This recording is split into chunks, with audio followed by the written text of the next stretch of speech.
All of his co-workers were gone. What could it mean? Stanley decided to go to the meeting room. Perhaps he had simply missed a memo.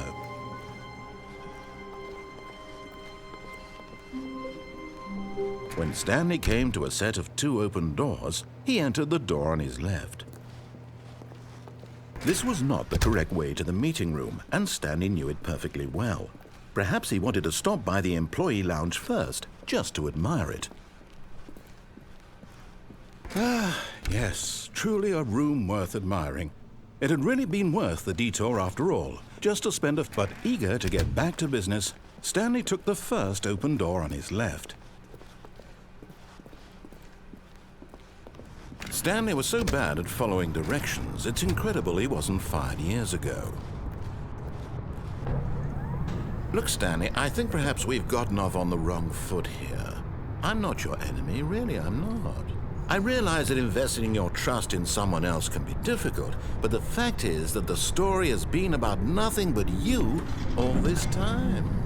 There's someone you've been neglecting, Stanley. Someone you've forgotten about. Please, stop trying to make every decision by yourself. Now, I'm not asking for me, I'm asking for her. This is it, Stanley.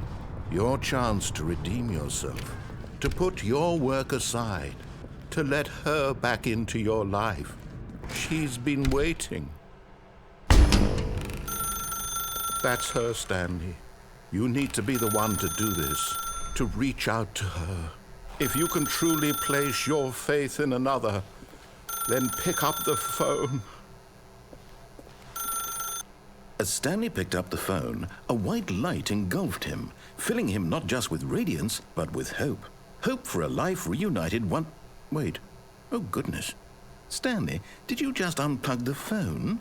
No, that wasn't supposed to be a choice. How did you do that? You actually chose incorrectly? I didn't even know that was possible. Let me double-check. No, it's definitely here, clear as day. Stanley picks up the phone. He's taken to his apartment where he finds his wife, and the two pledge themselves to one another. Music comes in, fade to white, roll credits. Not picking up the phone is actually somehow an incorrect course of action. How is that even possible? None of these decisions were supposed to mean anything. I don't understand. How on earth are you making meaningful choices? What did you... Wait a second. Did I just see... No, that's not possible. I can't believe it. How had I not noticed it sooner? You're not Stanley. You're a real person. I can't believe I was so mistaken. This is why you've been able to make correct and incorrect choices. And to think I've been letting you run around in this game for so long. If you'd made any more wrong choices, you might have negated it entirely. It's as though you completely ignored even the most basic safety protocol for real-world decision-making. Or did you not grasp the severity of the situation? Well, I won't have that kind of risk on my watch. I'm going to stop the game for a moment so we can educate you properly on safe decision-making in the real world. Please observe this helpful instructional video. Choice. It's the best part of being a real person. But if used incorrectly, can also be the most dangerous. For example, in this scenario, a hypothetical real person named Stephen has a choice. He could spend years helping improve the quality of life for citizens of impoverished third-world nations. Or he could systematically set fire to every orphan living in a 30-kilometer radius of his house. Which choice would you make? Remember that unlike here, the real world makes sense, and at no time should you make a choice that does not conform to rational logic. If you find yourself speaking with a person who does not make sense, in all likelihood, that person is not real. Allow the person to finish their thought, then provide an excuse why you cannot continue talking. Turn to a partner and practice saying, "My goodness, is it 4:30? I'm supposed to be having a back, sack, and crack."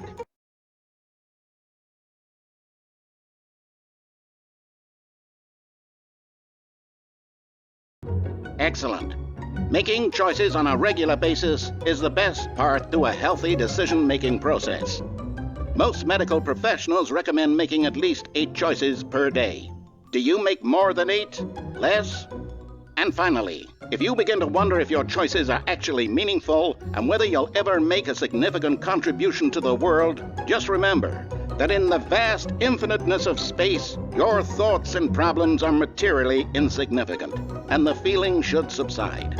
At this time, your instructor will guide you in an exercise to test and reinforce the material covered in this video. Welcome back. You may have noticed that this room has begun to deteriorate as a result of narrative contradiction. But not to worry. Now that you're properly informed on good decision-making, we're going to revisit a choice you made just a few minutes ago and see what the correct thing to do would have been. This way, please.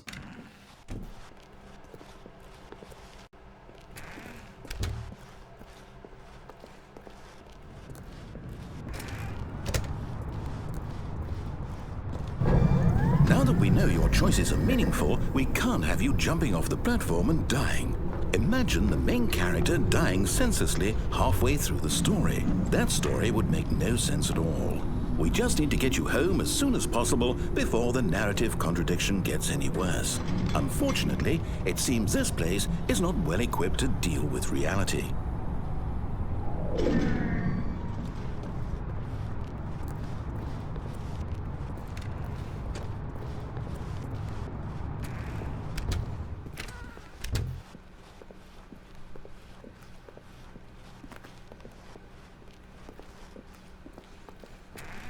Almost there. You'll take the door on the left, back to the correct ending, the story will have resolution once again, and you'll be home free in the real world. Now remember, all you need to do is behave exactly as Stanley would. That means choosing responsibly and always putting the story first. I'm quite sure you'll be up to the task. Just follow my lead and you'll be fine. All right. When Stanley came to a set of 2 open doors, he entered the door on his left. No! Why did you do that? Quickly, hurry back in the other direction. Perhaps we're not too late.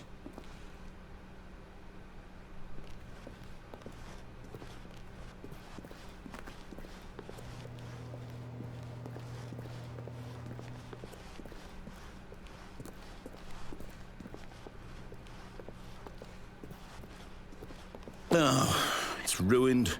I can't believe, after everything we talked about, that my story, you've destroyed my work. Why? For what? What did you get out of that? What did you think was so special about seeing the game undone, left here like so much garbage? It's worthless now. And what am I supposed to do?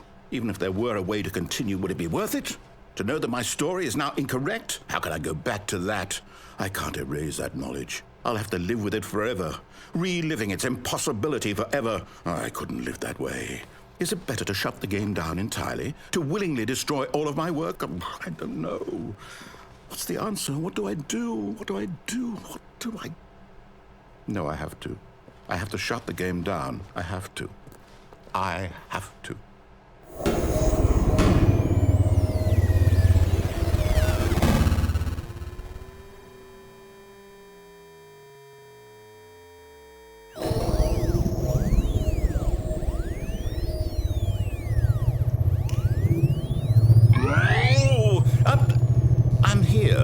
I'm still here in this pile of rubbish, with you who thought you were so clever. Now look where we are. My entire game is destroyed. It was the only thing in the world that was mine, and you've run it into the ground. What, did you think that would be funny? You just had to see? Didn't I impress upon you how important it was to be like Stanley? He actually knows how to do what I tell him to. He understands that if I say to do something, there's a damn good reason for it. That thought hadn't even occurred to you, had it? That there's a world outside of you? You're a child. Oh, my story. If you'd just gone through the door on the left, you would have seen it. There was a whole underground facility. You would have destroyed it and been victorious. It would have been so perfect. I worked so hard on it. I tried so hard. Behave exactly as Stanley would.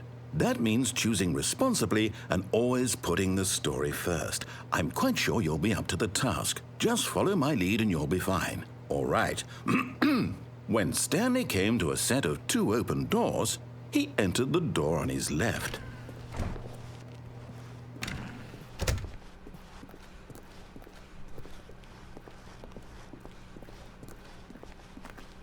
Yet there was not a single person here either. Feeling a wave of disbelief, Stanley decided to go up to his boss's office, hoping he might find an answer there.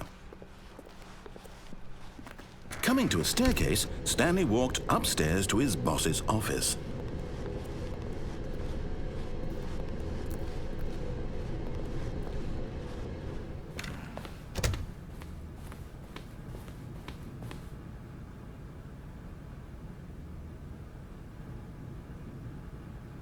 Stepping inside his manager's office, Stanley was once again stunned to discover not an indication of any human life. Shocked, unraveled, Stanley wondered in disbelief who orchestrated this, until he saw the door with a voice receiver next to it. Surely behind this door lay all the answers to his questions. And beyond all probability, he knew the passcode. He had seen it on his boss's computer just last week. Nightshark 115. Was this the code to open the door? Would it still work? There was only one way to find out. Stanley had been trained never to speak up, but now he would draw from within himself the courage to face the unknown. He drew a sharp breath and then spoke the code.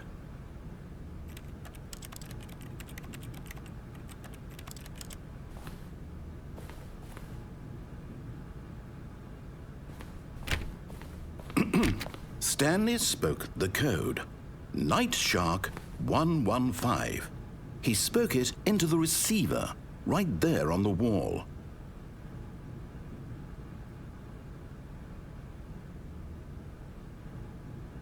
I'm sorry, is there a problem? You didn't mishear me, did you? Please speak the code into the receiver. Otherwise, we can't get on with the story. This is a crucial step.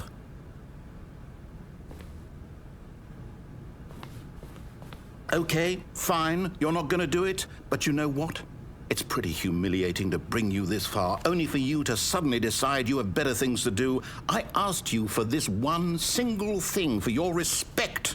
The kind of respect Stanley shows for his choices. He knows what it means to take a story seriously.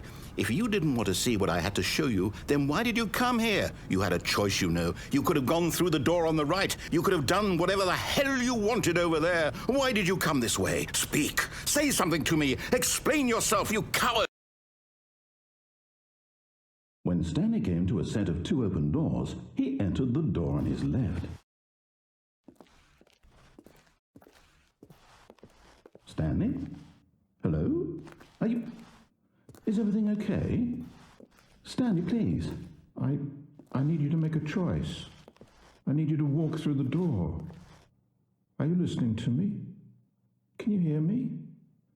Is everything all right? Stanley, this is important. The story needs you. It needs you to make a decision. It cannot exist without you. Do you understand me? Whatever choice you make is just fine. They're both correct. You cannot be wrong here. We can work together. I'll accept whatever you do. I simply need you to take that step forward, please. Choose. Do something. Anything. This is more important than you can ever know. I need this. The story needs it. So, you hear me? Are you there? Are you listening to this? Stanley, are you there? Okay. It's okay, I can wait. You need time to decide. Time to make sure your choice is correct. That is the best choice. That's all right. I'll wait for you to decide what's the right thing to do. Take as much time as you need.